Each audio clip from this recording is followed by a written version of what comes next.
नमस्कार दोस्तों, स्वागत है आप सभी का एक बार फिर से। दोस्तों, माना जाता है कि गंगा का जन्म भगवान विष्णु के पैरों से हुआ था।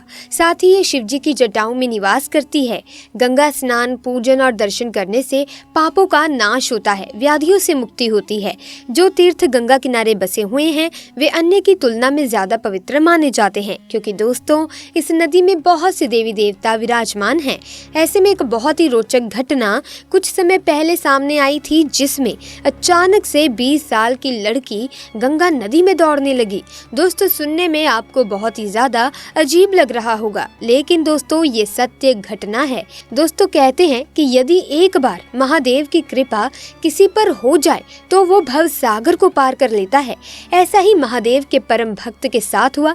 तो आइए जानते हैं इस सच्ची घटना के बारे में। दोस्तों, बहुत समय पहले की बात है। उत्तराखंड के हरिद्वार में एक नागा साधु की कुटिया थी। वो नागा साधु महादेव भगवान शिव के बहुत बड़े भक्त थे। वो अपने सरल स्वभाव के कारण अत्यंत लोकप्रिय थे और साधु पूरे दिन महादेव के मंत्रों का जाप करते रहते थे। वो हमेशा लोगों को उपदेश देते कि भगवान को याद करने के लिए और उनकी कृपा पाने के लिए मन मारकर, काम धंधा छोड़कर लगातार भक्ति करते रहना व्यर्थ है। अगर आपने सच्चे मन से दिन में एक बार भी भगवान का नाम स्मरण कर लिया तो भगवान सदैव ऐसे व्यक्ति पर अपनी कृपा दृष्टि बरसाते हैं। तो घंटों जाप करना जरूरी नहीं है, जरूरी है सच्चे दिल से भगवान को याद करना। दोस्तों, ऐसे में एक लड़की जिसका नाम पूजा था, वो इस साधु की बातों से बहुत प्रभावित थी। वो इनके उपदेश जरूर सुना करती थी। ऐसे में हरिद्वार से दूसरे गांव से पूजा नाम की जो ये लड़की थी, रोज साधु के लिए खाना लाती थी। उसके बाद ही अन्य साधुओं को पूजा खाना खिलाती थी।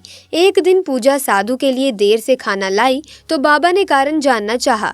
तो दोस्तों, पूजा बोली कि आज नदी पार करने के लिए नाव देर से मिली, इसीलिए मुझे देर हो गई। इस पर साधु ने बोला, बेटी, लोग तो भगवान के नाम से भव सागर को पार कर जाते हैं, तो तू एक नदी पार नहीं कर सकती थी। पूजा पर बाबा की इस बात का गहरा प्रभाव पड़ा। अगले दिन वो सुबह सुबह बाबा के द्वार पर खाना लेकर पहुंच गई।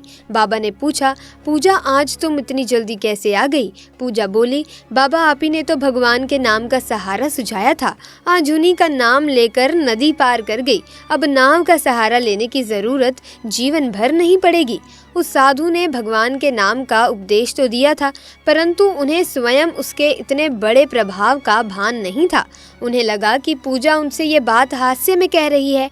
लेकिन जब बाबा प्रमाण लेने पूजा को लेकर नदी किनारे पहुंचे तो ये चमत्कार देख उनकी आंखें आश्चर्य से फटी की फटी रह गई।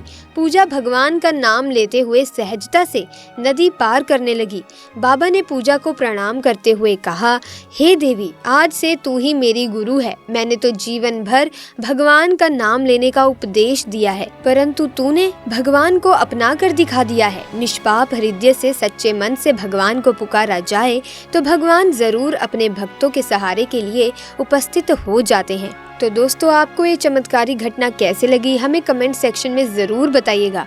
और अगर आपको ये चमत्कारी घटना अच्छी लगी और ऐसी ही वीडियोस के अपडेट आप पाना चाहते हैं तो आप हमारे चैनल को सब्सक्राइब करके बेल आइकन को प्रेस कर सकते हैं, ताकि नए वीडियोस के अपडेट आपको सबसे पहले मिले। साथ ही दोस्तों, इस वीडियो को लाइक और शेयर करना ना भूलें। मिलेंगे दोस्तों अन्य वीडियो में नई घटना के साथ। आपका बहुत बहुत धन्यवाद। हर हर महादेव।